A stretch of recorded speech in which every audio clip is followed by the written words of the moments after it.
Hold on. Turn it off. Turn it off real quick. Just hit the button again. This is Jennifer Everts. I'm doing a school interview for Black American History. This is Rodney Epps, my interviewee, and I'm about to interview him. Okay. What's your full name? My name is James Rodney Epps. Okay. And where do you live? I live 4541 The Strand, Baltimore, Maryland. Okay. And your cultural background? I'm a sous chef at the Hillendale Country Club. Okay. And let's see.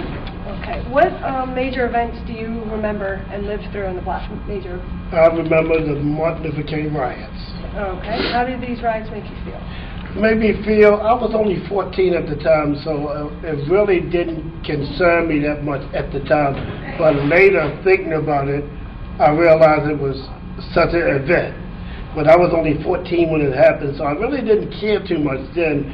But later, growing up and hearing about things and learning about things, I realized that I did live through that event. Okay. Did you have any major acts in these riots?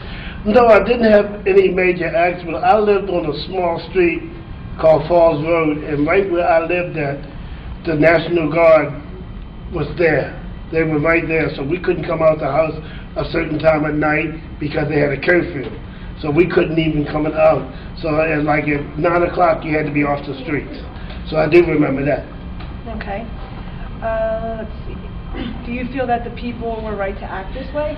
I never feel like the people were right to act because it was riots, and a lot of people use Martin Luther King's death as an excuse to steal or do whatever they want to do.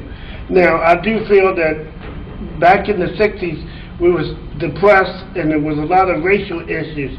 So the people really were upset when Martin Luther King was killed, and we really felt, upset. We had to do something, but I don't feel riots were the right way. Right. Okay. If you could change your part in these riots, would you? Like your place where you lived, or? No, because I think it's all a matter of faith and where you live at and what you're doing. I do remember after the riots, everybody was selling things. You could buy anything real cheap.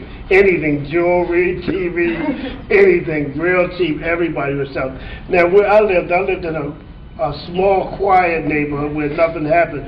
But I remember Park Heights, White Lock. If you didn't have a black ribbon on your store, they would either burn it or they would bust the windows out. What did the black ribbon? The black ribbon stands for black owned. Right. So if you didn't put a black thing out front on your store, they would either burn it down or bust the windows out. Wow. Okay. Is there anything else you'd like to add that you remember that I haven't asked you? No, that's about it. Like I said, I was only 14 at the time, so I didn't realize the significance of it then until later, realizing what happened and who he was and everything. But I was young then, I didn't realize it till later. All right. Well, thank you. You're quite welcome. I was younger. A block or two off of where